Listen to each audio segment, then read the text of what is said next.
Yeah, it was meant to be an hour ago, Beeben. But what ended up happening was I was waiting for a parcel, and the parcel only just turned up like 5 minutes ago. So it's an hour later than I'd planned, but as I said, I wanted to do a stream for people in different time zones.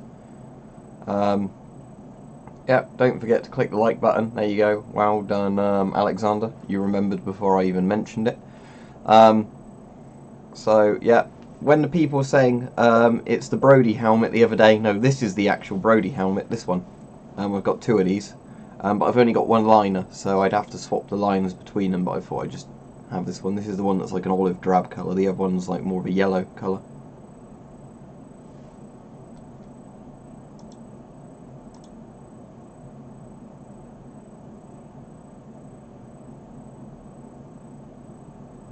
I'll show you what the parcel was.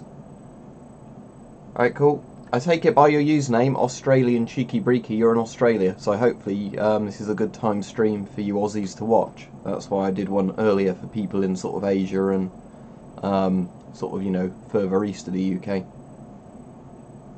Cheers, Riley. Right, parcel.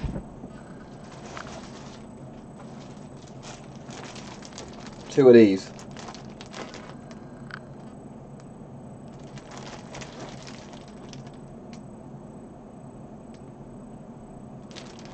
Let's get them open.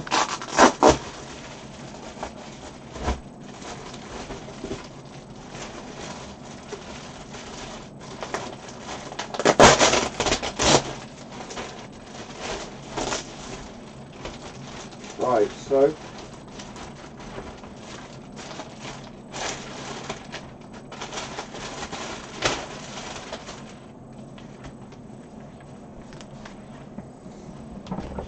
these are just level 2 Kevlars, but with the stab and spike protection as well, so you can actually feel the chainmail. If I run my hand along that, you can feel the chainmail type stuff they put on the front, or like the mesh kind of stuff that acts as the knife protection. So, manufactured in the USA, that's what we like. So I'm assuming this is going to be the front one, because it's the smaller one, like that. This is going to be the rear one where it curves around the side.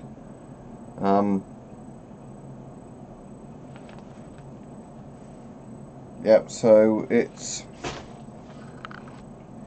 there you go, it says there, 9mm full metal jacket at 350 meters a second, 350 Magnum at 375 meters a second,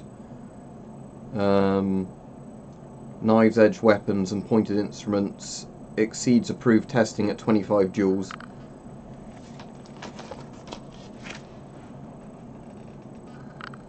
Now, as this one's in the liner, I'm sure it's not cursed.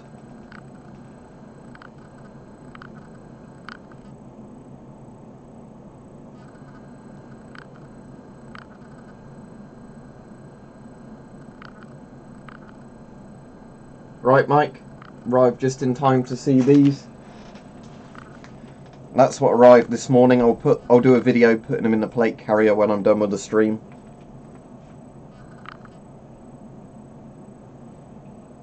But my front and back Kevlar and spiked plates for the plate carrier. What I was thinking I could do until I get something proper was also use a chopping board at the front of the plate carrier as well, just for extra stab protection, because obviously no knives have been able to stab all the way through this yet. Yeah, they all look in very good condition, don't they? So then when I get a proper stab panel or whatever, or reinforcement panel or plate, I can replace that chopping board with it. Which one do you mean closest to the rifle? Because there's several on the rifle. Which one do you mean? Do you mean the FAL or do you mean Lee Enfield? There's a Soviet PDF children's mask, GP7, Sieb Gorman VistaVision, and I've got that supported much better now, so there's no chance of the straps being damaged, because it's being supported by the weight of its hose and all of its straps, plus it's sort of notched onto the rifle. Another PDF with a damaged nose section, West German M65, Chinese mask, can't remember the number, and a GP5M.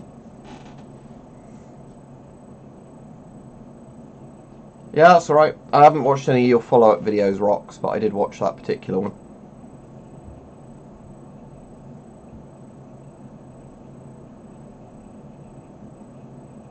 But there's not a PMG. Do you mean the GP7? As in the PMK1? Although that's the GP7, not a PMG.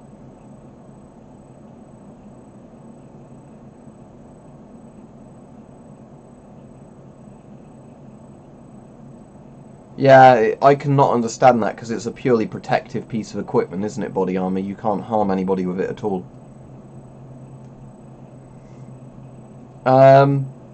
MP40 was probably of higher build quality, but the PPSH was very good for mass production, so the PPSH, just because it meant you could give it to more troops.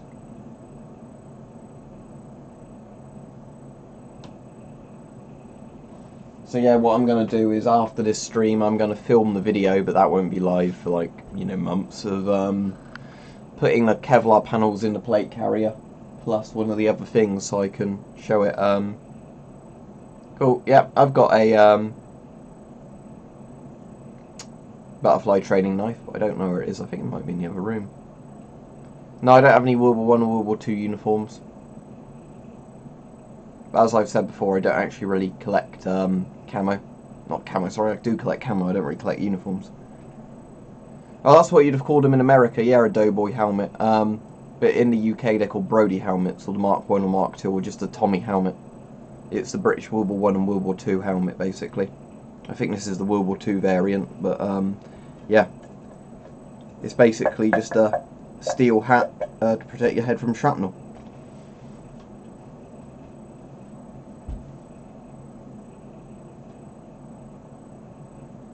Yeah, I also subscribe to you, Rock, so that way I can, if you put more Gas Mars videos up, I'll take a look for you if you have any questions.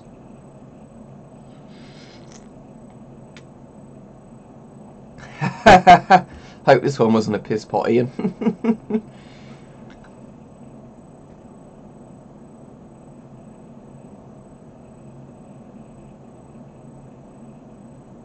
Yeah, I suppose because it looks like the pot you'd have under your bed, wouldn't it? But I'm saying I hope nobody used this one for that. This is in fairly good condition considering the age of it. What you might notice as well in the background, the Riot vest is holding the bokken now, because how the sleeves work, I was able actually to put the bokken on that and then wedge the bokken behind the filter on the GP7.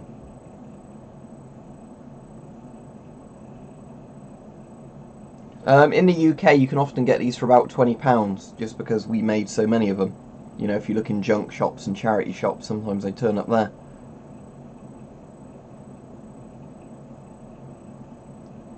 It's a Lee Enfield, yeah. It's a #1 Mark III. Short magazine Lee Enfield.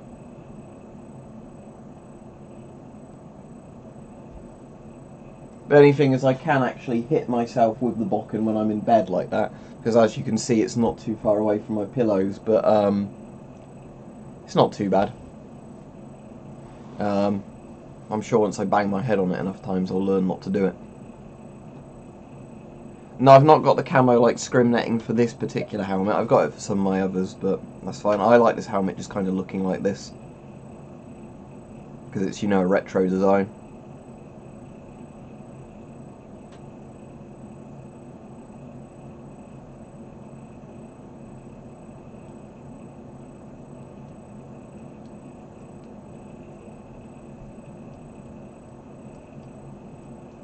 Yep, thank you, Araya. Don't forget to like the stream, everybody. Helps me out. And as I said, I'm hoping today that a load of you get to see this stream that wouldn't normally see streams due to your time zone. How many views and likes do I have so far? Let's have a look.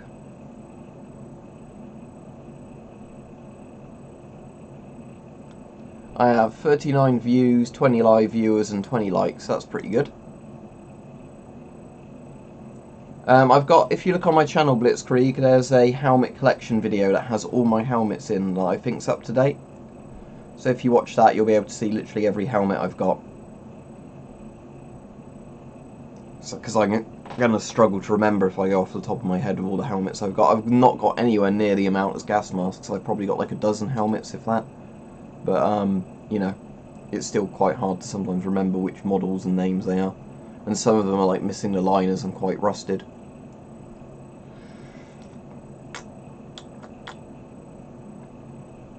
No, I've not actually got a Zuckerman helmet. We were on about them last stream, but I don't actually have one. They used to have one at my secondary school. Also, just a funny thing I thought I'd mention with the mug, that's the actual gas mask that would go along with his helmet in World War II, or one of them. Mark V with the Mark 1 or Mark 2 helmet.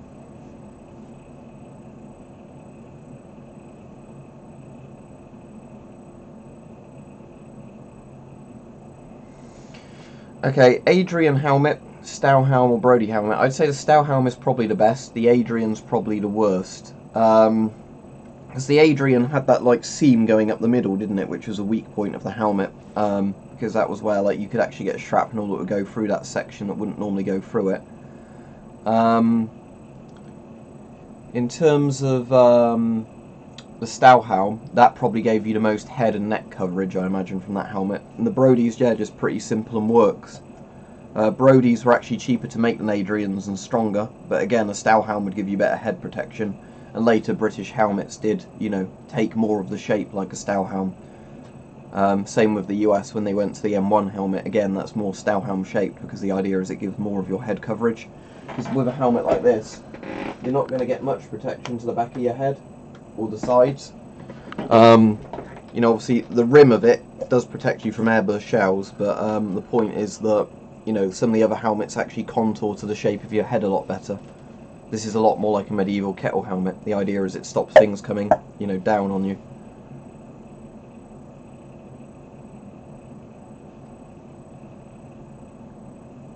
Yeah, that sounds very interesting, Mike. I'll keep an eye out for that, but again, you might have to remind me to actually check it out if I don't get notifications.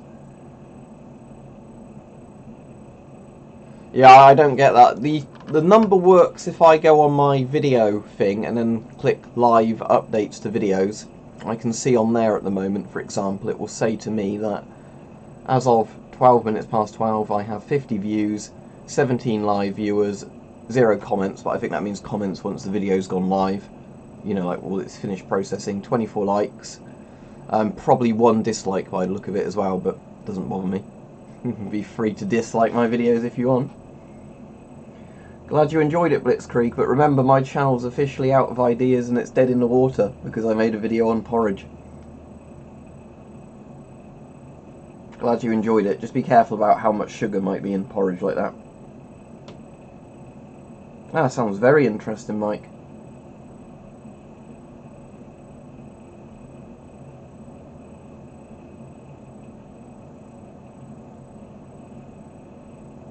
If you look in the FAQ, Alexander, my favourite mask's in there.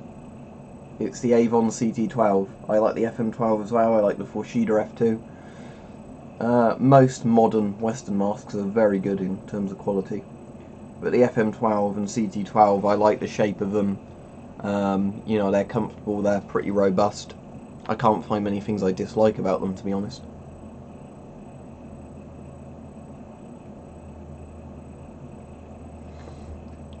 Yeah, if you got your GP5, just keep the filter sealed. Just, yeah, don't breathe through it. You can put it on display, but just keep the caps on it and then it's completely safe.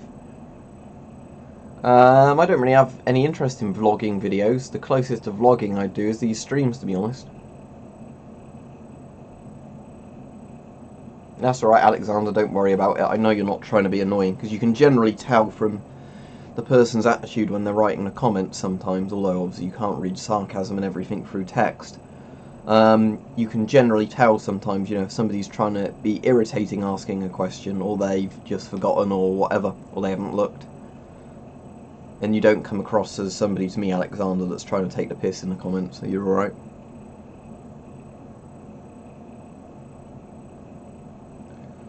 I'm sure you can also put lots of stuff on, can't you? Like the mosquito kind of repellent that makes you not smell very nice to insects. That would also work.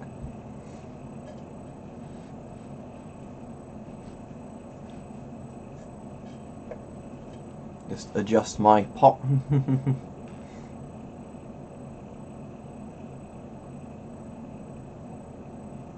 I assume canned beans are pretty good for survival. I mean, they're quite high in fibre, aren't they? So you might get the runs if you ate too many canned beans in a row.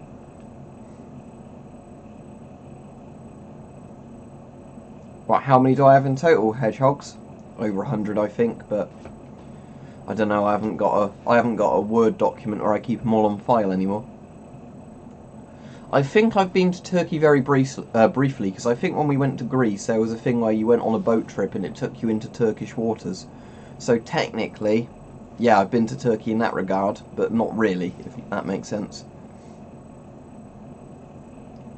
Oh, I quite like takeaway stuff, Blitzkrieg, but if you're on about stuff you can just regularly buy from the shops, it's pretty expensive, but I like it, is honey roasted cashew nuts. Because cashew nuts are pretty good in terms of like fat and protein. They taste good, and honey roast cashews taste even better. But I also like, you know, like Chinese takeaway, Indian takeaway of various types. And I don't actually like Coca-Cola. It's too sweet and sticky for me, and it always upsets my stomach with my ulcerative colitis. So I tend to avoid fizzy drinks for the most part. Like lemonade I'm alright with. What's it, cream soda, which is like the vanilla tasting one. I'm alright with that as well, but Coke and Pepsi can often be a bit too sweet and like sickly for my stomach.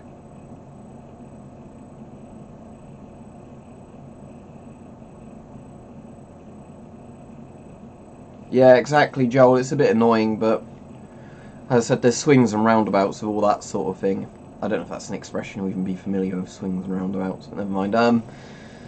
But yeah, like I said, the annoying thing is that there's just not that historical range near me anymore, because there used to be a thing that was only about 20 miles from my house. I could drive up there easily, and they used to do like once a month or something, like musket shooting, Lee Enfield shooting, Nagant shooting, you know, like K98 shooting, that kind of thing, which would have been perfect for me, but then that club's not there anymore, sadly. Yeah, cashews are expensive, sadly, but they taste great. Yeah, honey roasted cashews. There's other kinds of like roasted nuts, aren't there, with different flavours that are really nice. Cheers, MLG. Nice to see you as well. That's French Riot armour with a GP7 gas mask on it, on top of British Kevlar, sort of British police Kevlar anti-stab firearm sort of armour, with a bokken. It's all holding it together. I thought it looked quite good assembled like that. Well, no, because the PC's right on the other side of the room. My PC is here. All the stuff over there is on the other side of the room, isn't it? That's cool, Mike. Happy birthday for when it's your birthday. Give me a reminder when it's your birthday. It's not too cold. I really like this kind of temperature at the moment because it's spring, but it's not hot. So it's sunny and dry, meaning you can go for a walk and you don't need, like, you know, shoes on for really muddy terrain or stuff like that. But you tend not to get wet when you're out for a walk. You don't overheat if you're wearing a couple of layers, like if I'm wearing one of these on top of a shirt, because you've got a bit of wind and the air temperature isn't very warm, but it's dry, which is quite nice for me. My asthma tends to be better when the weather's drier. When the weather's really damp, it seems to upset my asthma as well. Oh, that's a reminder, I haven't taken my brown inhaler this morning, so let me just quickly do that.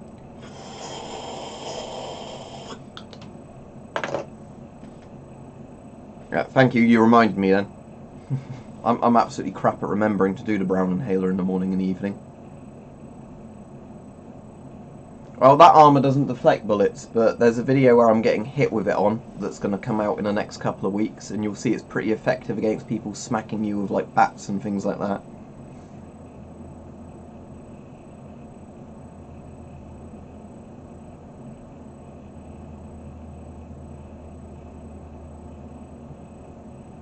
Isn't Jet from Fallout meant to be something like meth though, Riley? I'm not sorry, Riley, Johnny. Well, I remember that you're on, Riley, the other stream. Quite a lot of the people commenting at the moment have been on the other streams.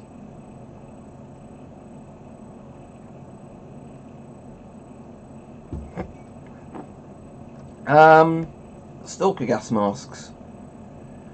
I mean, I've got like the S10 and the FM12 and the CT12, which are technically all in Stalker. I've got the Soviet PBF mask, which is in Stalker, but obviously in Stalker it's not got cheek filters. There's like the GP5 / GP4s that the Snorks have.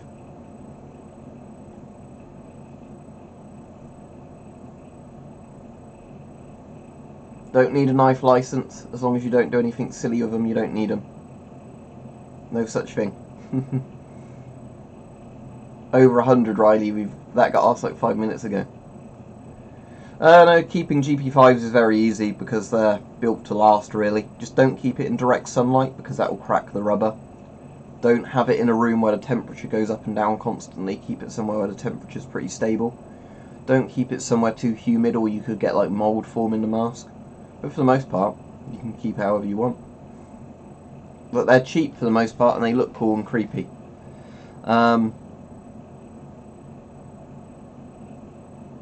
You know, compared to like the rifles and the armour and everything else back there and the swords and whatever, the gas masks are a lot cheaper. PBF is the name of a mask. It's the Soviet mask with cheek filters that some of the people have in Stalker, but they have actual normal filters in it in Stalker.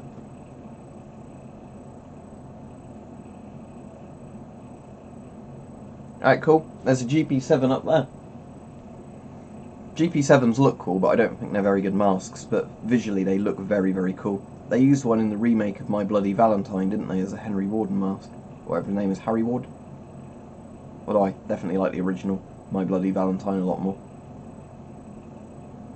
Because in all these streams I normally wear a helmet or a gas mask or whatever because it's interesting. No, unfortunately, because I'd have to unwrap the VistaVision from how I've done it up on the wall to support its weight properly. I can't really get that down in the middle of a stream because it would mean taking loads of that stuff apart and putting it back. I'll put the VistaVision on another stream though.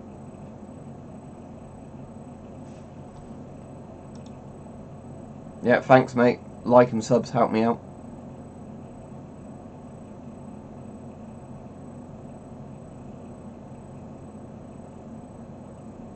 Yeah, the asbestos got to me, I was snorting asbestos, etc. The thing is, that's a parody video, because I assume a lot of these people haven't seen what I'm parodying, so they think I've just gone nuts.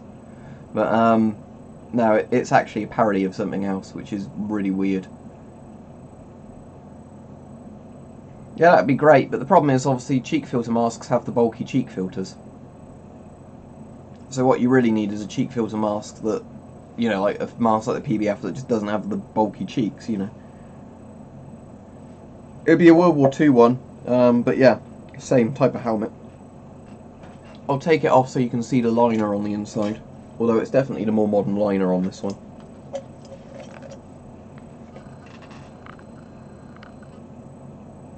I didn't know you had a GP5, but okay, they're pretty common. But cool that you've got one, don't breathe through the filter.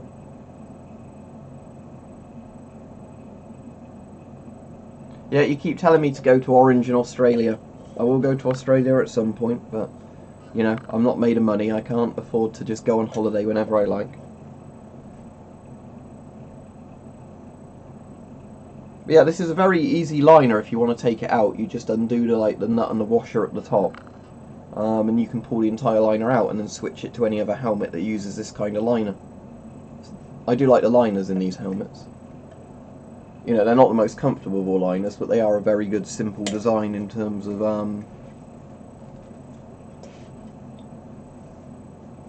working.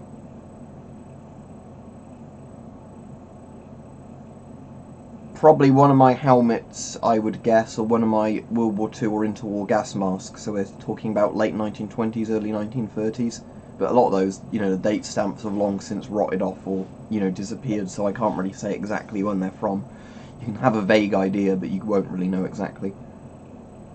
I've been to Poland, mate. I went to Poland years ago. There's videos on my channel from it in Poland.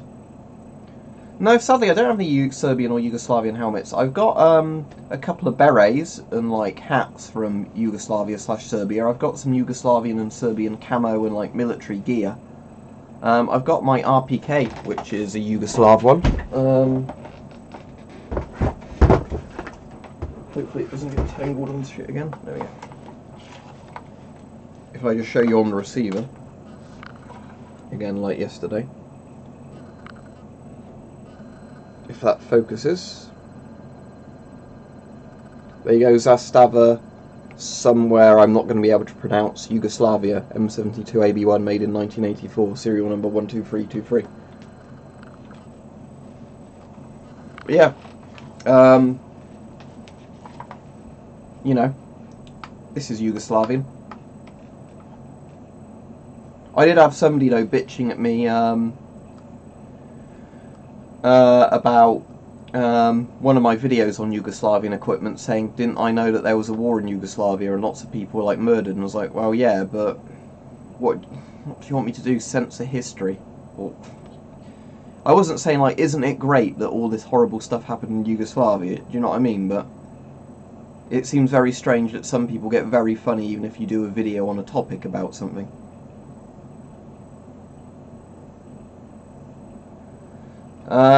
Well, the problem is, if they're promoting one respirator like they've been paid to do it or whatever, if they make it very clear that it's a paid product promotion, that kind of thing, I don't really have a problem with it. My problem is more when they try and pretend that, you know, it's an unbiased review, but they're basically being paid to kind of advertise one respirator. Does that make sense?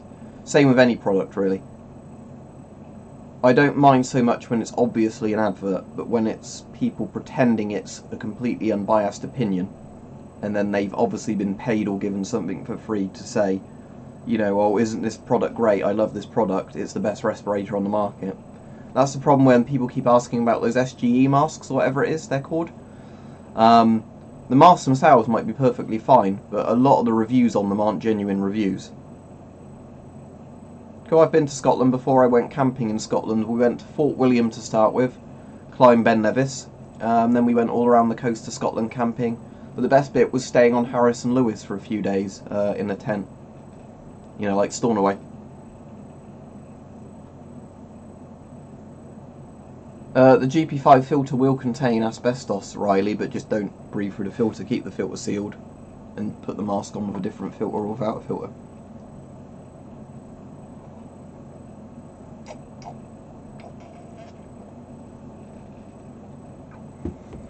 I assume you were just ignoring me, MLG, when I said like a couple of minutes ago I've got a couple of Yugoslavian and Serbian like hats and berets and camo coats, but no, I don't have any Yugoslavian helmets. I know what Yugoslavia is.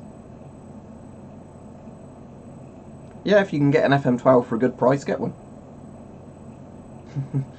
You're going to constantly have the runs, aren't you, Johnny, if you keep going to Taco Bell? I don't cook fish really, so I couldn't really recommend it. Smoked fish is always nice. Just the usual stuff, Antonio. People asking me questions, generally asking the same questions over and over because they don't listen the first time I give them an answer. Doesn't bother me too much. No, all the guns I've got are deactivated or inert replicas. I don't have any fireable guns that are in antique calibers or whatever. All mine, they're obviously all legal, but all mine are deactivated or like pre-1870 replicas that don't fire. I've covered it in my reviews, but it doesn't have an oral nasal cup, so it steams up very quickly. The quality control on them wasn't very good because they were made around the time of the fall of the Soviet Union for a lot of them. So it's just, you know, if you buy one, it's quite likely that it's going to steam up very quickly. The filter might not screw on properly. You know, it might be, you know, I don't know. I'm rambling a bit, but you know, the straps on them aren't comfortable. It's like masks like the GP5 I prefer because even though they're simpler, they're straightforward and work. Masks like that are a bit more complicated, and because they were made with low production quality, that means that they're more likely to just completely not work or have a serious flaw in them. That's cool, yeah. The Shums is my favourite, or SHMS is my favourite Soviet mask. If you have a filmmaker's license or like an airsoft UCARA, then you can buy realistic imitation firearms airsoft guns and things like that, yeah. But I don't have those things, which is why I don't have any airsoft guns that are like solid colours or whatever. If you support me on Patreon, then I PM you a Discord link, but at the moment, as I said before, I keep considering deleting the Discord because I've had a lot of people come on there just to abuse me or other people. Because obviously a lot of people don't like me, so they'll pay the $1, they'll then come on to cause trouble. So I'm kind of thinking, you know, maybe get rid of the Discord, to be honest. So, you know, if you want to support me, it's probably better just to buy merch and then you get something out of it, or, you know, just super chat me or whatever like that. Because as I said, I wish it wasn't the case, but the Discord just ends up being people causing trouble a lot of the time. Not everybody, there's lots of very good people on there, don't get me wrong, but it's just we constantly get people that sign up or whatever to cause problems. Depends what you mean. Don't erase. If people are the thing is, if people are actually completely shit talking me, making shit up about me, then of course I'm going to delete it. You know, they're free to talk about me on other forums or whatever, I don't care about that, but when people come on my Discord to insult people, that's not really allowed, is it? Yeah, exactly, Alexander, but the problem is, because, you know, I've not got all that many mods on Discord, it becomes a bit of a pain in the arse to do stuff, and then, like I say to people, you always have to be careful what you say on there. Because if you say a particular thing and there are people in the group with bad intentions, they're going to screen cap everything you say and try and use it against you, you know what I mean? That's why I'm very careful whatever I say online, you know, and I try not to say offensive things anyway, because I'm not too much of a prick, but you know what I mean. You get people that just want to make drama out of everything.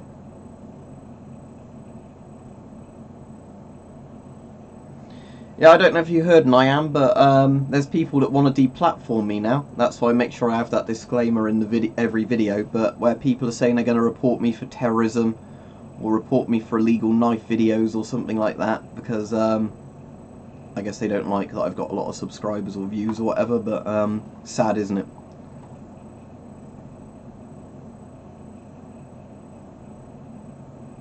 I've never even tried sushi. I don't know how well raw fish would get on with my stomach though, where I've got ulcerative colitis, so I'd have to be very careful about stuff like that. I wouldn't mind trying it, I'm just saying I'd have to be careful.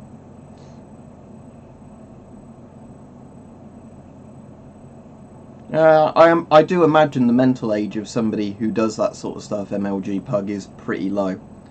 Because my opinion on all this stuff is basically, if you don't like somebody's opinion, don't listen to it.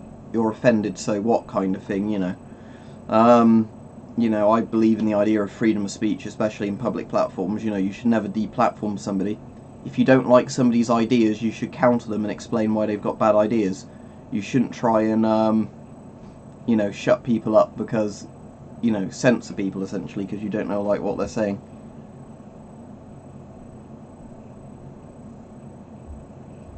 You know, it's all that sort of stuff, isn't it?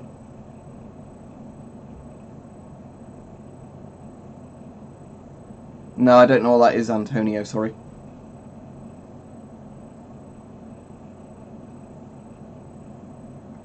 Well, like vegetable sushi. What, was that without the fish then, Alexander?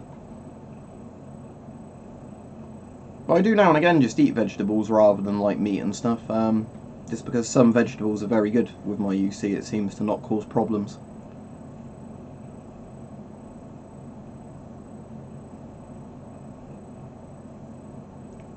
Oh, so what is a turnip, an asbestos sheet? I've never heard of that.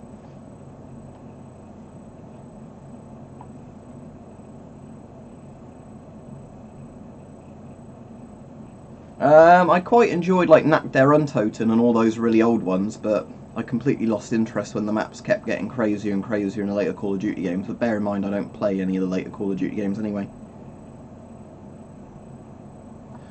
Yeah, exactly, Blitzkrieg. That's why for the most part I just ignore it, because if people want to make a shit fit, ignoring them is probably the best way about it, you know. Don't feed the trolls, as they say, you know, it's that kind of thing, isn't it? But if I come on YouTube and then, you know, I have a good time on here chatting with people who are genuinely nice, that's probably more upsetting to them than actually trying to argue with them, I'd imagine, for the most part.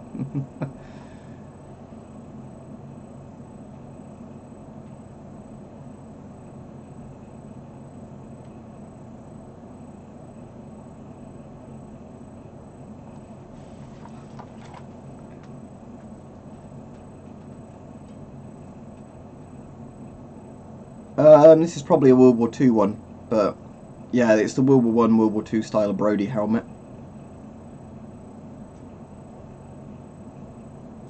Yeah, I bought more stuff from Blades and Bows. I did a video on it the other day. Oh, you wouldn't have seen a video. I've covered it in some of my live streams. I bought 2 fluorescent orange knives that are similar to Mora knives. What else did I buy? I bought a Ganzo lock knife. I'll show you that one because it's on my desk. And I bought a Denix letter opener.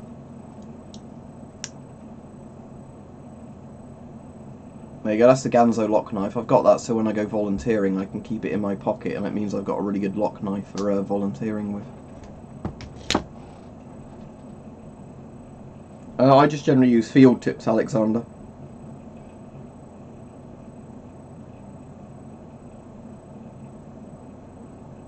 I've not got any more food videos planned, Blitzkrieg, but if I think of something I think a load of people would like to try, then I'll do it.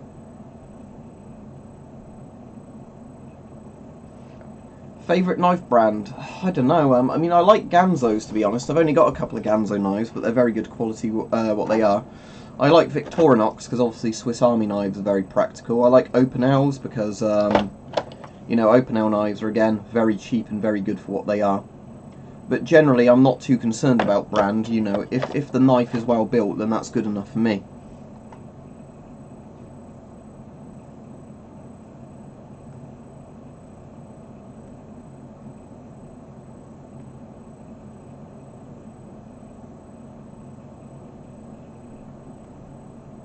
Did you mean shout out gas mask? There you go, gas mask. If that's what you wanted me to say.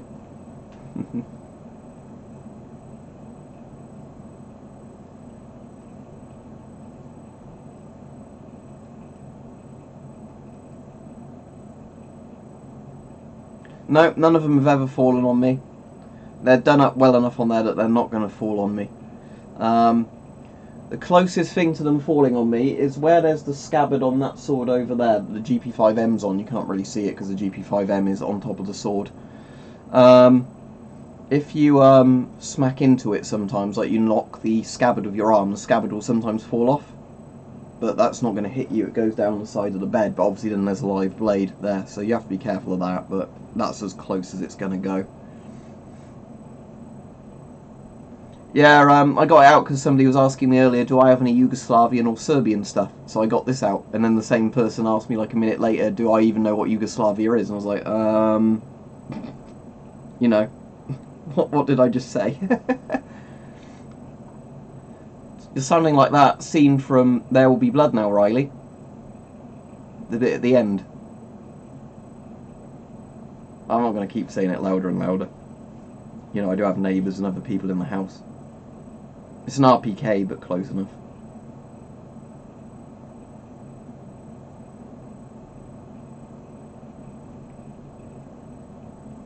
I've never seen cheap surplus rations, as I've said, because I wouldn't mind doing MRE videos if they were cheap, but the issue is when I've looked at MRE stuff before, they've always been really expensive. If that's a camo I'm thinking of, Junebug, I think that was pretty effective, wasn't it? It was quite cool. No, that's welded shut, the action on this. The charging handle won't move. The trigger moves. Oh no, sorry, the trigger's welded on this as well. The only thing that moves on this is the safety. So yeah, you can move the safety, although it's a bit stiff.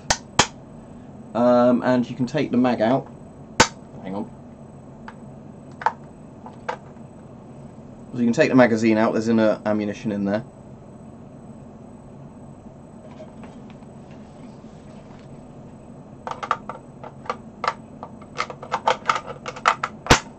But the trigger's welded shut and everything. You can fold it, obviously that moves. You can take, as I showed before in another video, you can take the gas block kind of bit off. But then you can see where they've welded it to deactivate it in there, look. Because you can see where they've cut open the main bit of the barrel when they've done a total weld in there.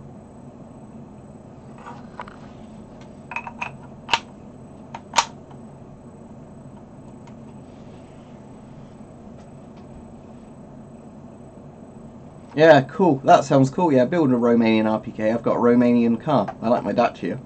But I doubt they're Dacia built, are they? Are they Wassers, the Romanian AKs? Is it like WASR? Is that correct, or am I thinking of something completely different? Right, thank you, Johnny. The only problem is when people post sometimes in foreign languages, I don't know what they're saying, and sometimes I think they're trying to insult me and they think I won't look. So yeah, thank you, Mike, for translating it.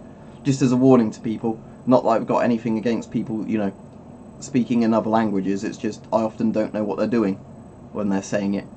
and I don't really have time to check during a lot of the streams. So. Hold the AK like that so you can all see it.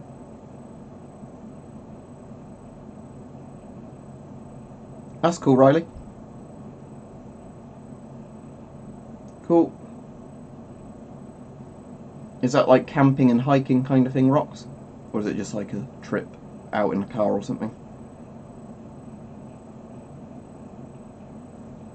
Well, most of the stuff in the UK, despite the meme, doesn't actually really require a license. Obviously there is stuff that does. Oh, it's just because I find a lot of American channels really interesting to do with firearms. Like I said, I find the history of them interesting. It's just sadly in the UK, obviously, we can't collect a lot of them to shoot. But, you know, I find... Let me get you a book out, Lone Star Patriot. I'll show you the kind of books I like to read when I'm reading non-fiction.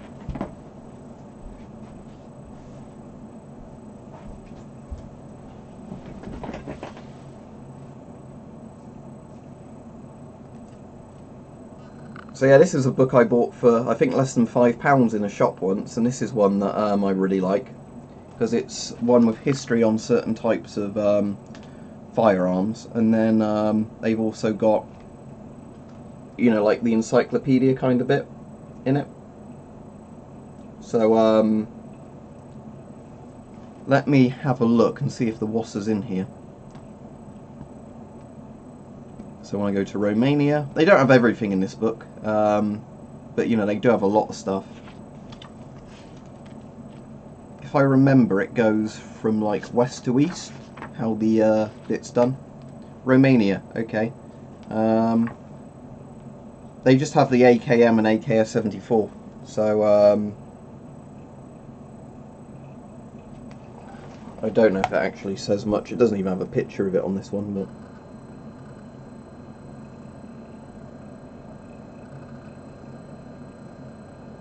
probably going to be hard to show that in frame.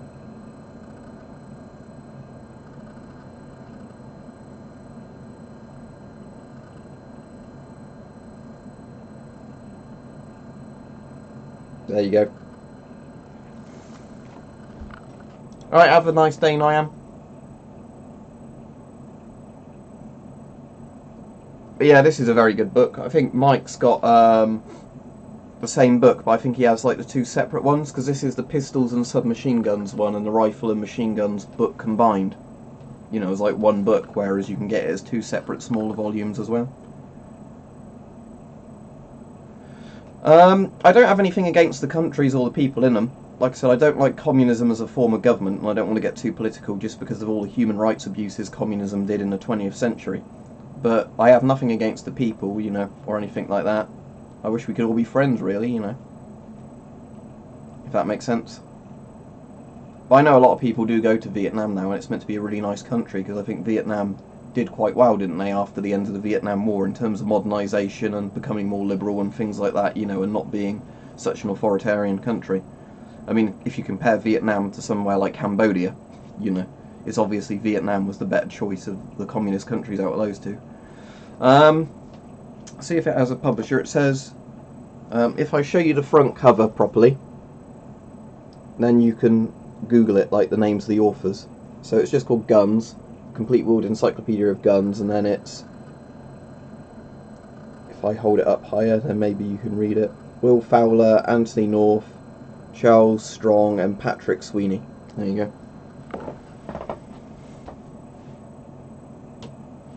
Yeah, you're getting a bit political with that, Antonio, aren't you? But they used to say were the Croatian sort of fascists, weren't they?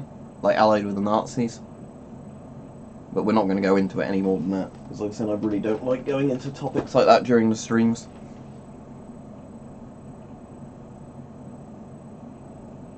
Yeah, that's what I'm going to do, Lone Star. When I go there, that's one of my primary reasons for going to the US.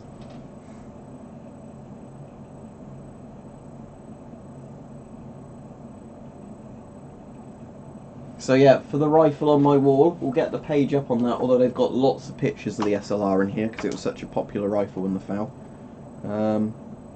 Anyway, let's go to Great Britain. There we go. It's got the wood furniture on it in this book, but There it is.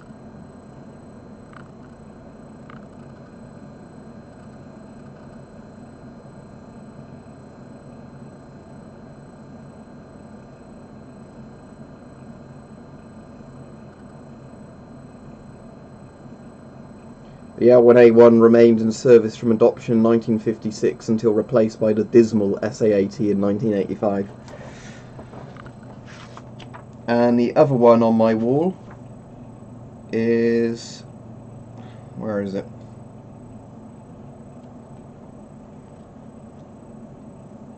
It's the Lee Enfield #1. Okay, they don't actually have a picture for the #1 Mark III that's also on my wall, but they've got the info on it.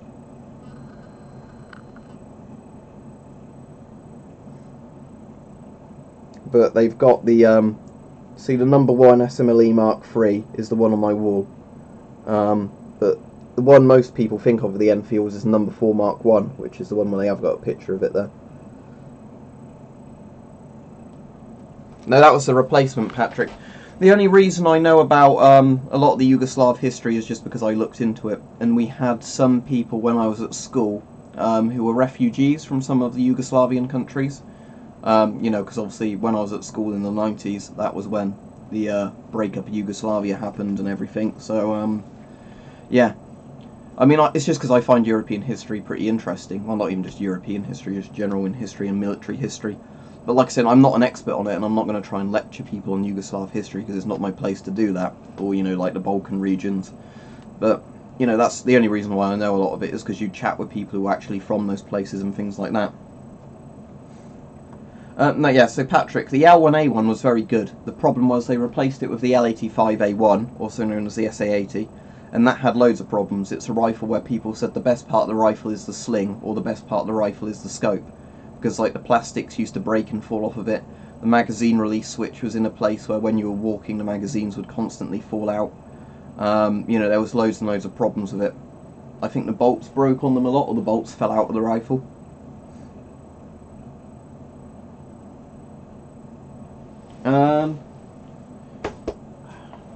Let's have a look. I mean, it's 1984, it says on the main bit of the RPK. Hang on.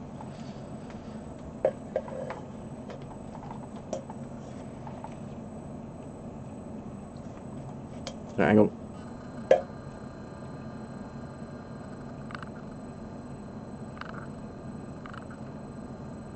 So yeah, it's 1984, which is obviously before the breakup of Yugoslavia.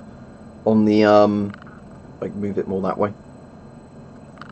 On the actual bit, you know, near the sight, on the bit of the lower receiver. But,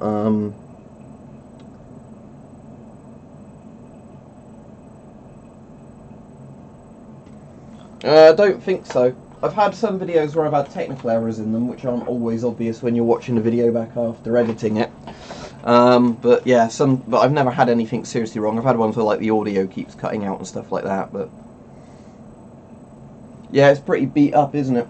That was the thing with these, is if you were to buy the exact same RPKs, but with the bipods, and that looks a bit more pristine, they were like £600, £700. If you were to buy like this type of one, with a bit of damage to the wood, you know, and stuff like that, and this one was missing the bipod, but it's not like snapped off, it's just not got the bipod attached.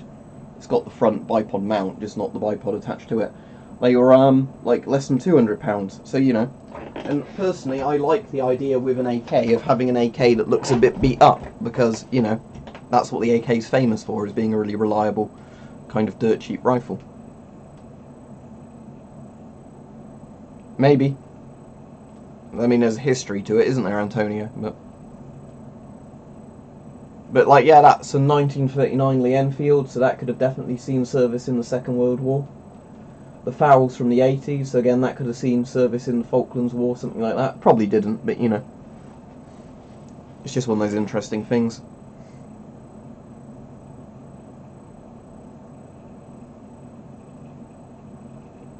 No, that's fine. I can actually buy the bipod if I really wanted to from a lot of the deactivated gun sites. They sell like spares and repairs for those. So yeah, for like £20 I could get the bipod for that. It's just I've never bothered because I like how it looks like that. You know, I like keeping it in its original condition I got it in. I mean, I do like the look of pristine Kalashnikovs, don't get me wrong, because I think all guns look really good when they're brand new, but the Kalashnikov, if you're going to have a gun that looks beat up, things like the Kalashnikov are one of them, aren't they? Because they're the sort of, you know, guns that are famous for running even when they're filthy and rusted and everything, are the ones that, you know, have a bit more character beaten up. But I mean, I do like when I've seen some people in the US who've got AKMs and AK-74s, and they've put like that cherry red kind of, you know, aftermarket furniture on it. I think they look really good. Like either the red ones or the ones they called iodine orange or whatever. I think they look lovely with that kind of furniture on. But yeah, I'll do a stream tomorrow. I volunteer on Thursday, so it'll have to be an evening stream. So I won't be able to do like a morning or afternoon stream tomorrow, but I can do an evening stream.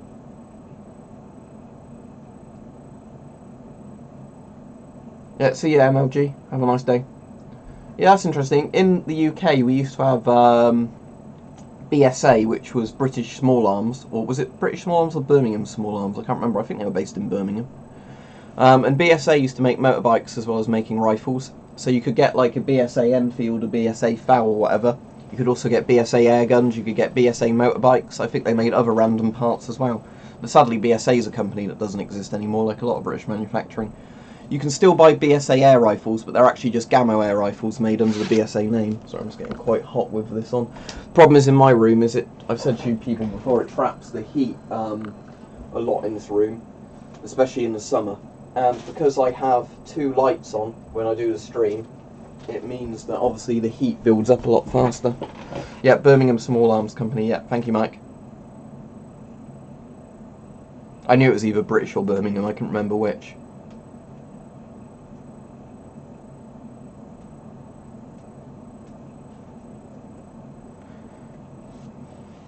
Right, see you, hedgehogs. Yeah, I mean, the thing is, you know, if the cars work and you've got all the spare parts from them, I don't see a problem. Alright, see you if you're off. But yeah, like saying, the thing is with cars is as much as, you know, you can get really fancy fast cars and whatever, my current car is a Dacia Sandero. Because in the UK at the moment, Dacias are the cheapest cars you can buy. They're basically Renaults, but they're older generation Renaults with less in them, so less to go wrong. And again, they're the cheapest cars to buy in the UK, you know, as a brand new car, and all the spares and repairs for them are really cheap. So personally, you know, for me that makes more sense. Spending, you know, not too much money on a brand new car, which then is very cheap to run. And it's still not a bad car at all, you know, the seats are comfortable. The acceleration isn't bad because it's got a Renault engine in it, after all.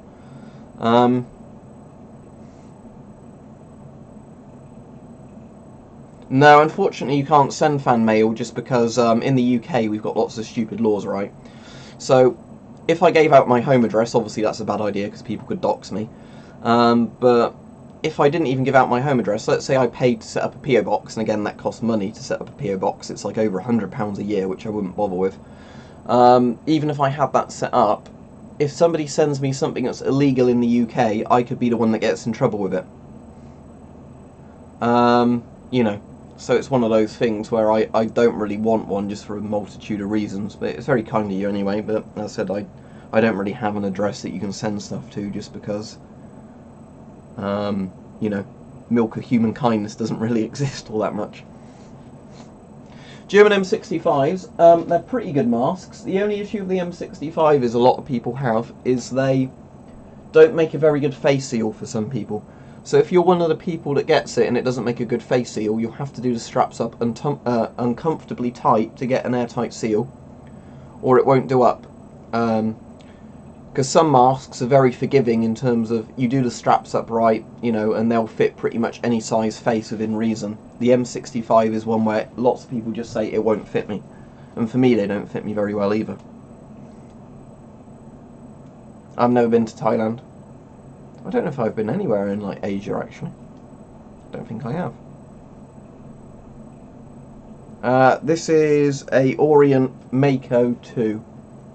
I'll get off. I've changed the strap on it because I like shark mesh kind of Milanese steel straps. But it's a very accurate, cheap, when I say cheap I mean like cheap for a, what do you call it, a dive watch, an automatic dive watch, but Let's see if I can get it to focus. Hang on, I'll hold it up closer to the webcam where my face will hopefully not be in the way. Is it going to focus? Come on, autofocus. There we go.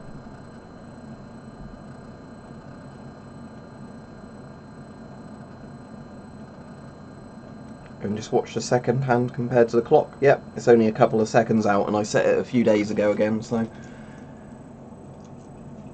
I don't actually know, what is the modern Croatian gas mask, Antonio? I actually really don't know.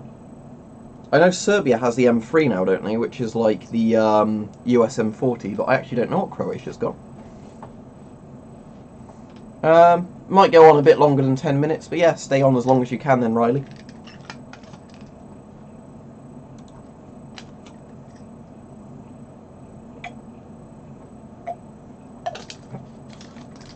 Okay, so Serbia's actually got a newer mask than the one I bought of then. Well, I'm hoping then the M3s turn up on the surplus market over here then eventually. Probably an M16 or an AR-15, an AKM or an AK-74, you know, like either of those kind of platforms, just because I like both Kalashnikov and AR platforms, and then probably an L1ASR or equivalent FAL, just because, you know, that's one of my favourite guns, just because of the history of it being the right arm of the free world, the FN FAL.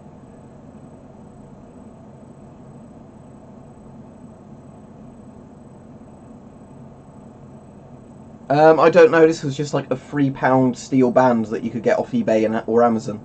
It's in 22mm for the lug, but you can get better mesh bands than this, but this is a decent enough stainless steel, which means it's not going to get screwed up at work, because that's the issue if I have a leather strap. Chemicals will soak into it when I'm at work. And when I work, you know, volunteering, I'm working with animal shit and stuff like that, so you know, I don't like steel. I don't like things that aren't stainless steel straps, because I like straps I can clean very easily. Whereas if I have leather, you know, that gets manky very quickly.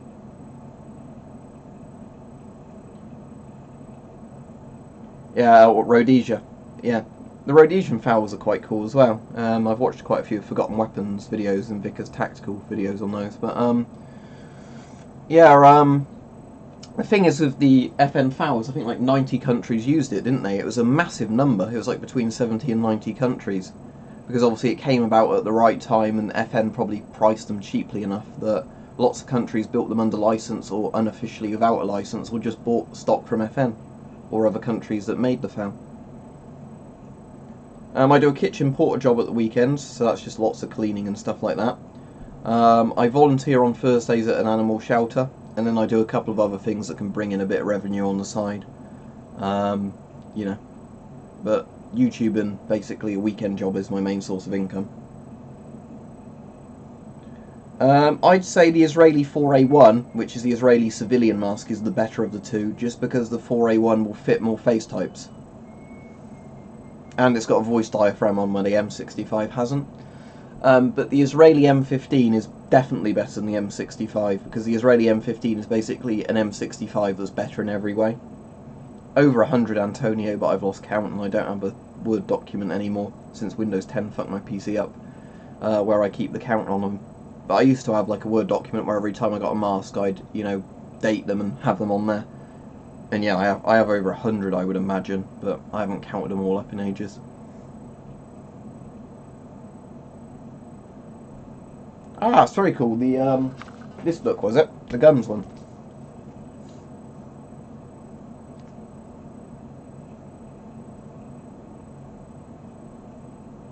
This gun book, was that the book you're on about? What is what called again? Sorry, the Great Outdoors. The 4A1, do you mean? Israeli 4A1 is the name of the civilian mask.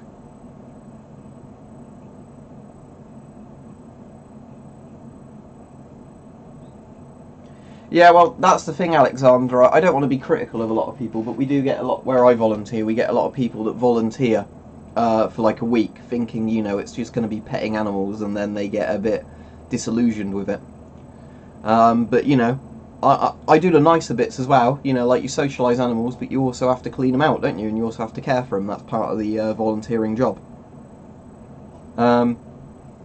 Right, I tell you what, I will show you all the guns. So I'm not going to get the AK and the FAL down, because they're obviously on the wall. There.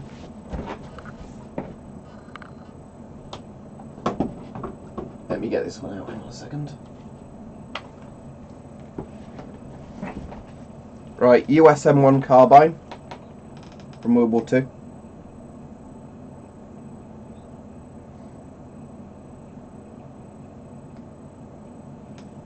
I might be able to find the thing on it for you, just a second. I think it's Buffalo Arms, if I can find a thing where it's printed on there. No, I don't know about a town name split, I'm afraid. Where's the bit where it's printed? I'm trying to remember.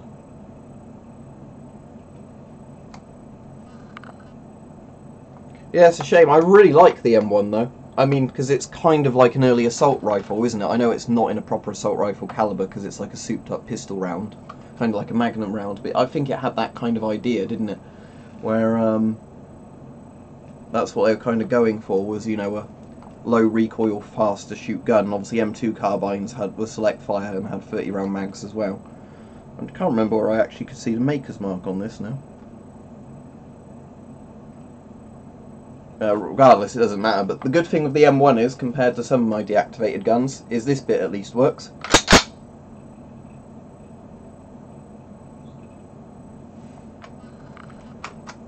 So yeah, there's the 30 carbine rounds. Out of interest, Lone Star, do you call them carbines or carbines over there? Because everybody argues over that. I'd always say carbine. Because that's like the British pronunciation, but I know a lot of Americans say carbine, don't they? And I know there's arguments because it depends, do you go from the French or German carbiner or like carabine or whatever the word is. I've done a video about gas mask voice diaphragms if you search my channel. But yeah, this is just a 15 round mag on this one, but the safety works on it still.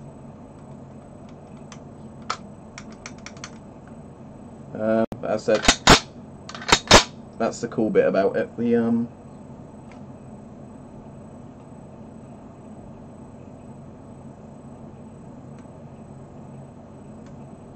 yeah, I really like the M1 carbine. Hello, mechanised and weaponised. We got a US firearm for you at the moment because somebody asked because they see all my guns, so I thought I'd get the M1 carbine out. This is probably one of my favourites of my deactivated guns. It's the one I paid the most for. I paid £450 for this, which is more than I paid for any of the other deactivated guns. That was partially a birthday present for one of my birthdays, where I said to a load of relatives, could they give me money towards it. Yeah, what I did is last time I put them all up on the wall, I gave them all like a really good clean before then. Obviously when you touch them a bit too much you will get like rust on them, but I normally clean guns with silicone lubricant, because that seems to be very good at kind of greasing them up and making the wood look nice. I gave it a wood polish with an actual wood polish. It looks better in some areas than others, but yeah. Alright, see you Riley if you're off. But yeah, this is my favourite. Maybe, I mean the SLR is probably my favourite, but this is one I really wanted to get, and then I was really happy when there was actually one on the surplus, not surplus, but you know what I mean, deactivated market for $450. It always amazes me how light this gun is. It's amazing. You know, it's one of those ones where, for a gun made in the 1940s, it amazes me, you know, how light it is. With wood furniture, if you got this and you put plastic furniture on, I wonder how lightweight it would actually be. You can call me Liam if you want to call me Liam Blitzkrieg, that's absolutely fine. My name's right there on the stream for everybody to see. Yeah, and tank crews or rear echelon troops, whoever had to carry it around. Yeah, the one with the folding thing. Yeah, that was the point, wasn't it? It was so everybody could carry it around, who wouldn't necessarily benefit from having a full power rifle. But it meant it gave them more firepower and range and accuracy than having a pistol, but, you know. But I think this is a lovely gun. I mean, a lot of people don't like it because it kind of sat in an intermediate role, didn't it, where it wasn't particularly good as an actual long-range rifle, because of course it wasn't, because the round isn't big enough in it. But, you know, for what it was, I think what it was designed for, it does it very well. And as I said, it's really light, which I like. It's Amazes me at how light this is. Right, so that's that one. You've seen the RPK already this stream. Yeah, I've got a French M51 mask, if that's the one you're on about. And then, obviously, PPSH as well. This one's a bit dustier. I have to give this a clean again. I think it's because the Cosmoline on it gets dust to stick to it like glue. But the charging handle on this one doesn't move. You can move this bit of the charging handle, and it sculptures with Cosmoline every time. You can open the top up like that.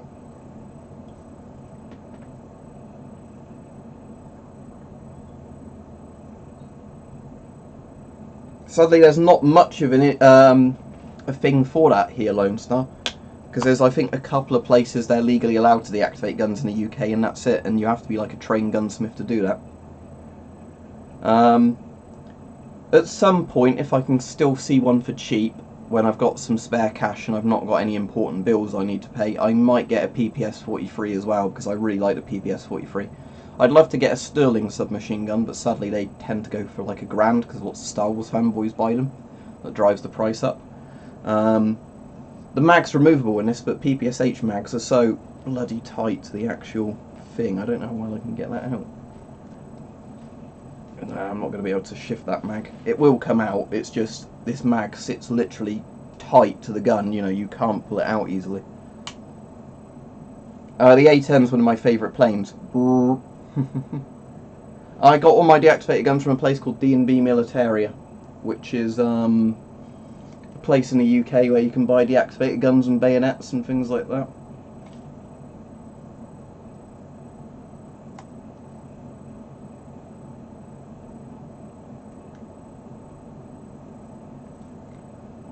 But yeah.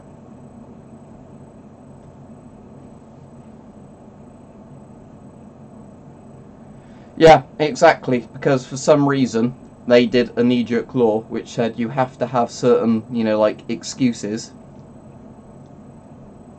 You know, to get an airsoft gun. I already said I have an M51 gas mask if you mean the French M51, yes I do.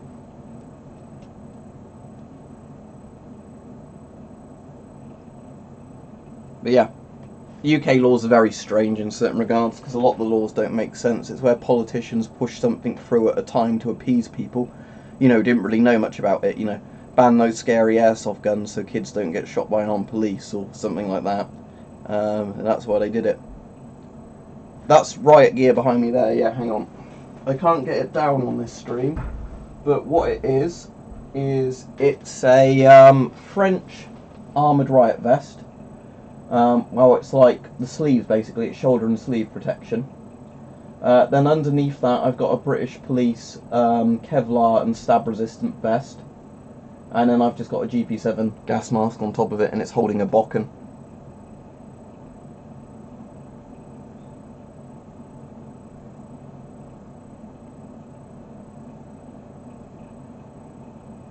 But I've also got a Riot shield. Let me see if I can get this out without knocking anything out the way. Oh, I managed it, okay. Just a second.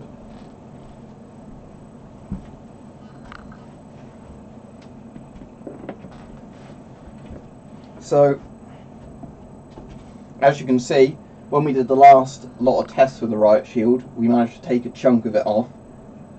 But before that, it's held up pretty well, and that's just where it had a crack in it already, and we were really abusing the shield.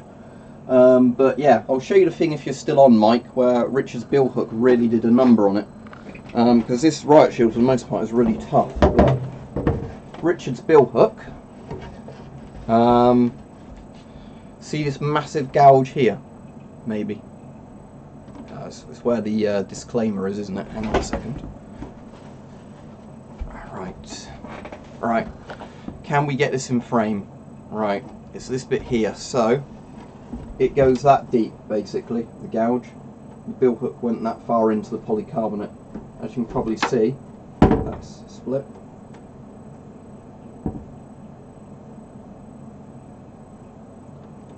We've also gone into it a little bit there, actually another little bit there. But yeah, the billhook, if you bring it down on the top of the Riot shield, will actually properly cleave into it.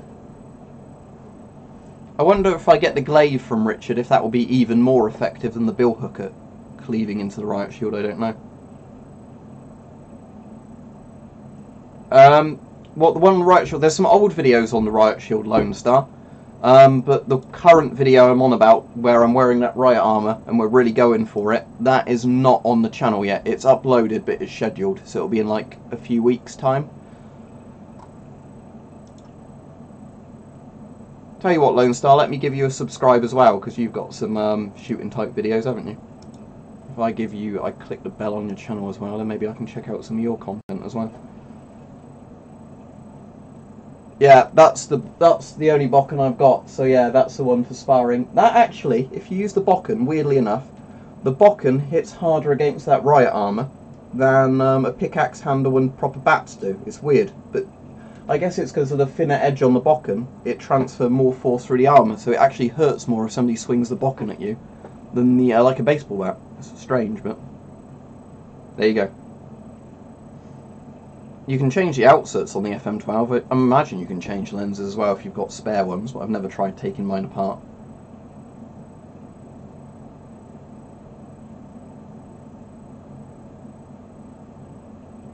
That's very interesting, Lone Star. The problem is with YouTube at the moment, as like Mike knows and everybody who watches these, that I often get unticked from people's channels, despite the fact that, you know, I watch every single one of Weapon Collector's videos. You know, it often unticks me from his stuff, so that's very irritating. Depends what you want, Fallout Game. Are you getting it for any particular reason, or are you getting it because you just want it because it looks cool? Which one?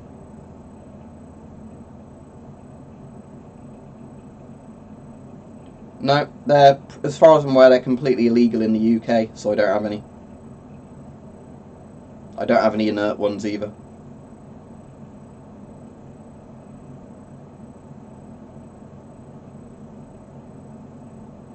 But yeah, if anybody's watching the stream and they haven't clicked like yet, please give me a like, because it does seem to help out, get me shared to other, not shared to other things, but you know what I mean. The more people then seem to get notifications of the future streams.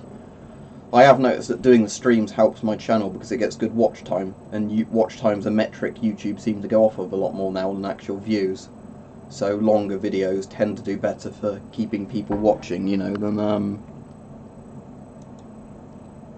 like shorter videos, if that makes sense. I don't actually know Alpha Omega. If Serious Power or SRS Power is still on, he could probably answer that for you, because he actually does a lot of shooting. Now, at the moment, I'm streaming a bit more often than normal because I've got holiday booked off from work. So this weekend I'm completely off of work, whereas usually I'd be working weekends. So I'll definitely be streaming this weekend. On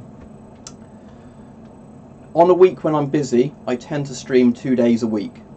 So maybe Tuesday, maybe Thursday. But as this week I've not had so much on and I'm quite ahead of schedule filming videos, I've been doing more actual streams than usual. I'm pretty sure part of the colour from Wales is represented on the UK flag, isn't it? You have to read into it, but if you mean the Union Jack, I'm pretty sure a bit of the Welsh bit is represented on there.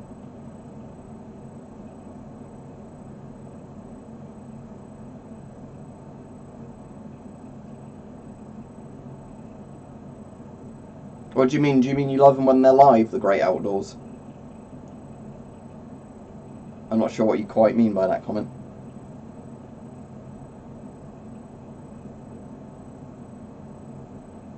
I have a Motorola, Antonio, so I wouldn't say either. If I had to pick between the two, I'd say Samsung, not an iPhone, but...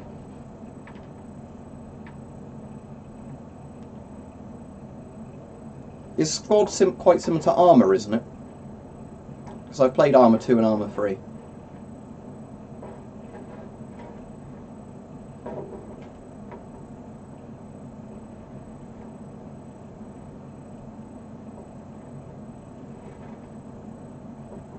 Right, I'm going to put the Riot shield back away because this is a bit bulky to have out, so give me a second.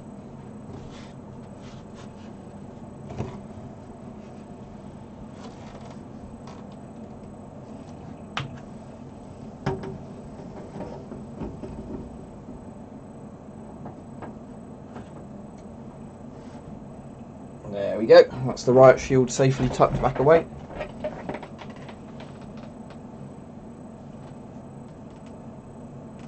M1 Garand definitely, because the M1 Garand semi-automatic, it's a more powerful cartridge for EOT6, can outshoot 7.62 by, is it 54R, the Soviet one? As far as I'm aware anyway, it's more foot-pounds of energy.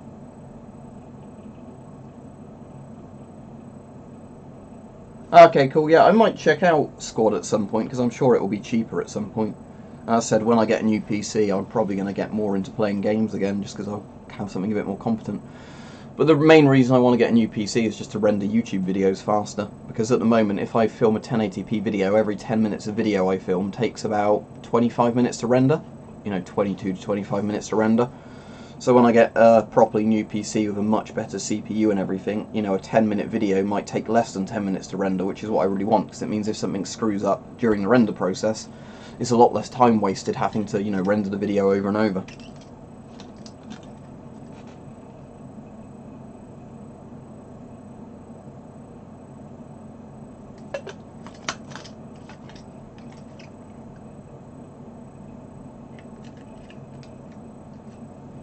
Ah, cool. Yep.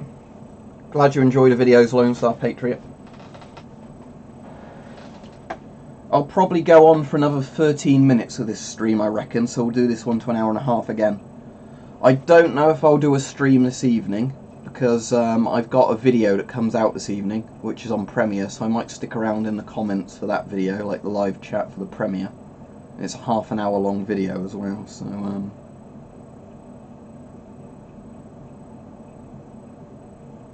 yeah, what I'm going to do, Hotshot, is when I get the PC, I'm going to look at all the GPUs available at the time and pick one that's future-proofed enough, but not too over the top. Because the thing is, I don't really need a really competent GPU, to be honest. You don't need that for video rendering, you need a really good CPU, which is why I'm waiting for the AMD 7nm CPUs to come out.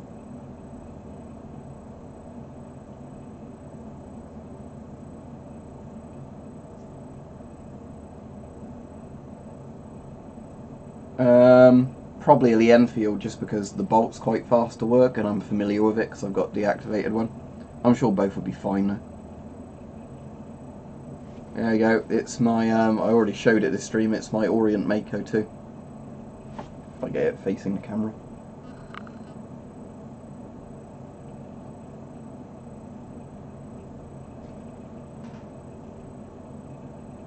Alright, cool, see you, Hotshot. Yep, it's very accurate for the sort of low end of a automatic watch.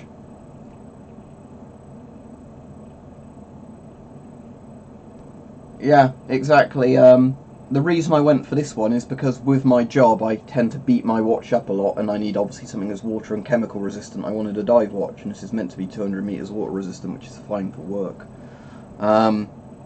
And obviously I replaced the strap, so I've got something I can keep clean very easily and get to fit my wrist, because I'm always... The problem I find with bracelets is that I find I'm always between a size, so I can either have it too tight or too loose, and it always annoys me. Where with one of these you can adjust it to be exactly as tight as you want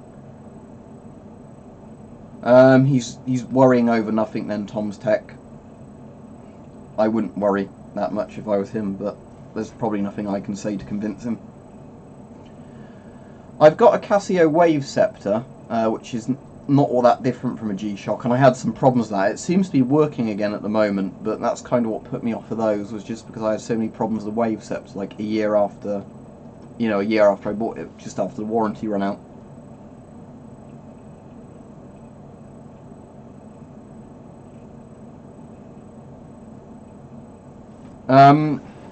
Right, with filters it's going to really depend on where you are. That's the only issue, Lone Star.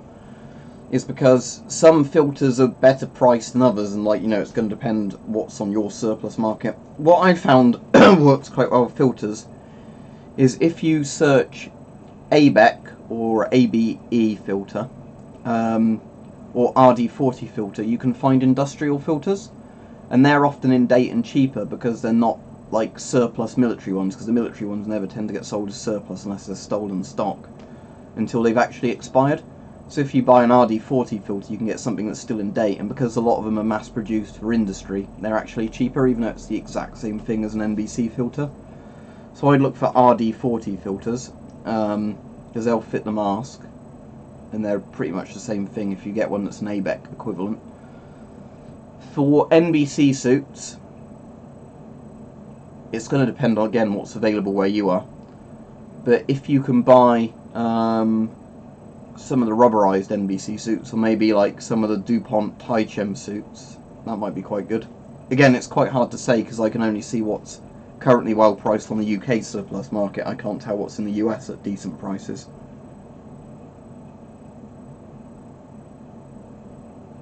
Probably a Pickelhaube, I'd say, just because it's older and a bit more interesting in my opinion. It's not a leather vest, that's like impact kind of foam stuff on a Riot vest. You know, it's designed so if people hit you with clubs they won't break your arm. Are you on about the child's mask over there?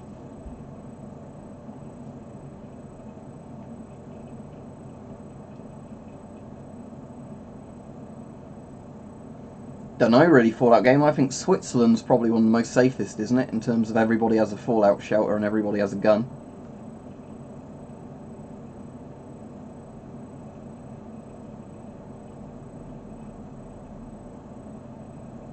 Yeah, I've got a Polish L1 and L2 suit. The L1 suit I actually prefer because it's in two separate parts. But the L1 suit is very good. I don't like the bottom half as much, but what I did with mine is I wear the top half with fishing waders, because if you buy the rubber fishing waders that, you know, come up to your waist, I don't know why I'm saying waist and I'm under the thing, but if, yeah, you buy the fishing waders that come up to about there, they're pretty good, because you can wear the fishing waders, you can wear the NBC suit top half over it, and then you've got something that's going to work with the majority of the gas masks or respirators out there, and it's, you know,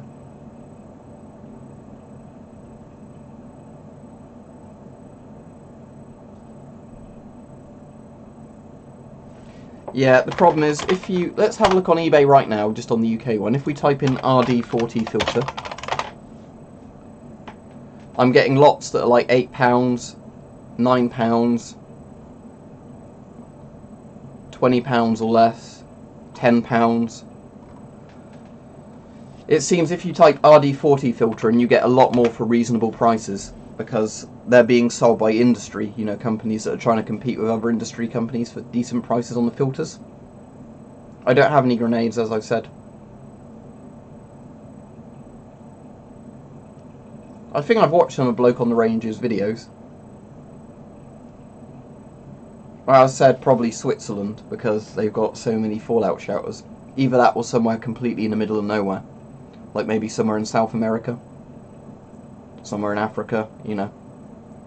Just because there's probably not many targets near them.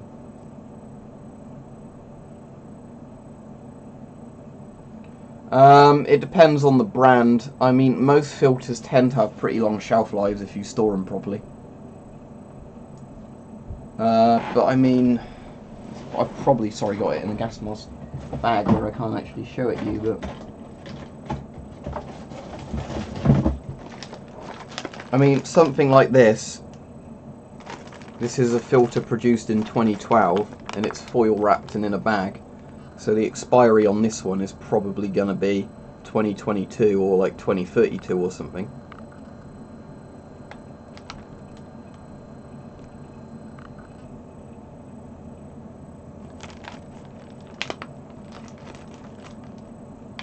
I like Tiger Stripe, it's one of those cool old camos. But yeah, I mean, if you can find FP5 filters or whatever with a long enough date on them, they're pretty good if you get the ones that are foil wrapped. But again, yeah, I don't think filters lasting a long time is all that brand specific. I think it depends how good they seal the filter up, because you can get some filters and all they do is they store them in a bag, like a vacuum bag, and that's not a very good way of storing it, because as soon as the bag gets punctured, you know, you're going to cut the shelf life of your filter down a lot. Whereas if you have ones like this that are foil wrapped in a bag, then inside another bag, and then the filter's got caps and plugs on the filter inside the bag, it's going to last a lot longer.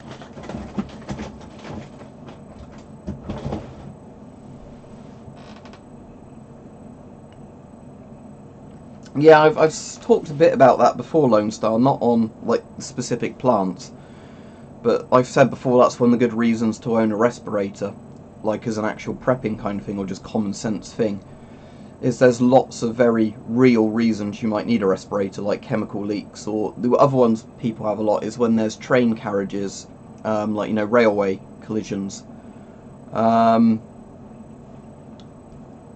you know, that have collisions on, you know, like the railways where they're carrying chemicals, or pesticide plants that have had problems. You know, there's loads of different ways you could be exposed to chemicals and you might need to evacuate.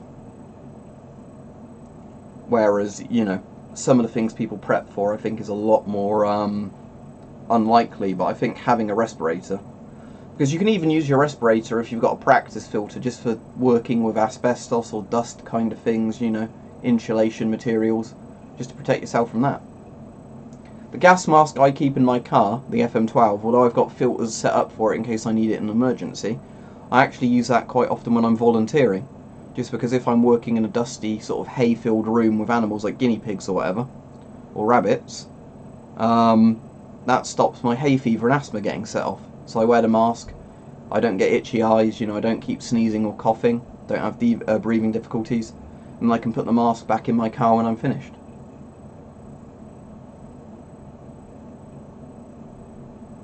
Yeah, I don't know how well things like nuclear plants would be insulated. You'd hope they'd insulate them well against things like hurricanes and tornadoes, but you never know, do you?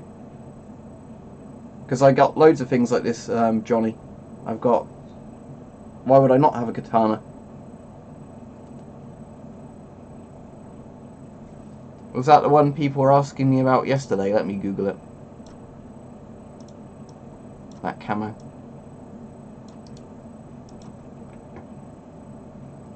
Oh, it's the one that's like Swiss Alpenflage, isn't it? Hang on a second.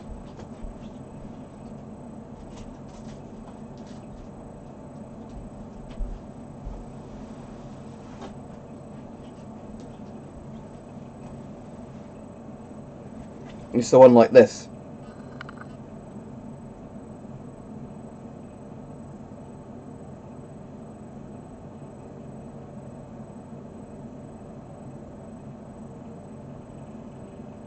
So yeah, I know which camera you're on about. You're on about the German one that supposedly inspired this, aren't you? But Swiss Alpenflage is pretty cheap to buy, and it's a cool, interesting looking camo.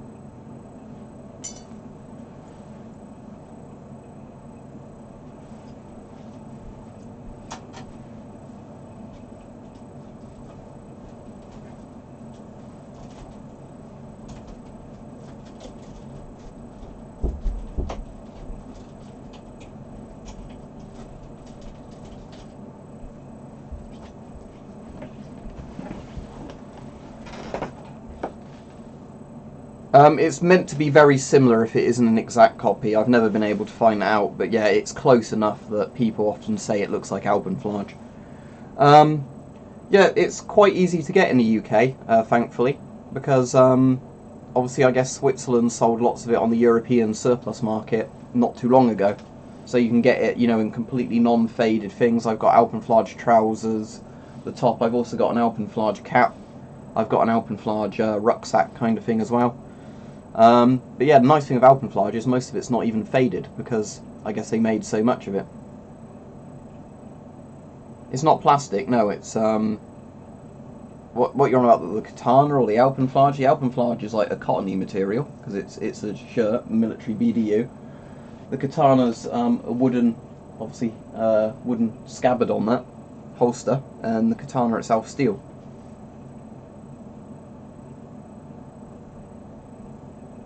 Yeah, I've got SS Leto, if that's the one you mean by Partisan Summer. Let me have a look.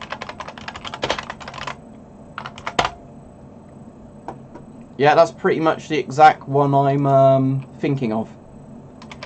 If you search SS Leto, that's one of their names for it. And yeah, I've got an SS Leto oversuit, and yeah, that is really effective. It's one of my favourite patterns. I really like Flecktarn and some of the other German World War II patterns. They were very good for the time they came out. There's a hole in the top where it attaches the thing, so not really.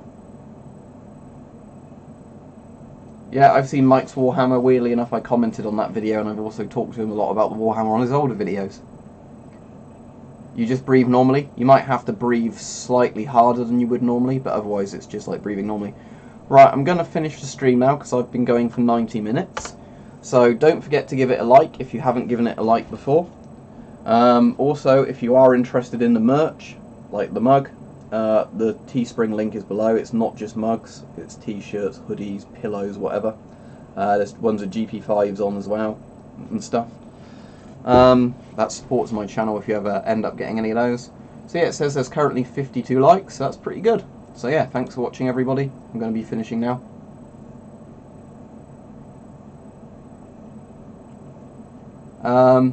I don't know, you'd have to check with Teespring, because I just have a Teespring account where we put the designs up, and then Teespring print it and ship it. So you'd have to check their FAQ, I'm sure it will say. I'm sure they do.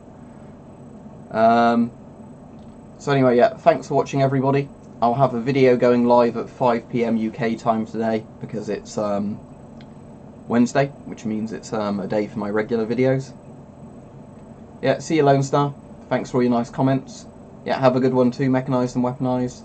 Yeah, see everybody, and I will probably not do another stream today, because I've done an hour-and-a-half stream this morning. But there will certainly be another stream tomorrow, in the afternoon or evening at some point. Right, see ya.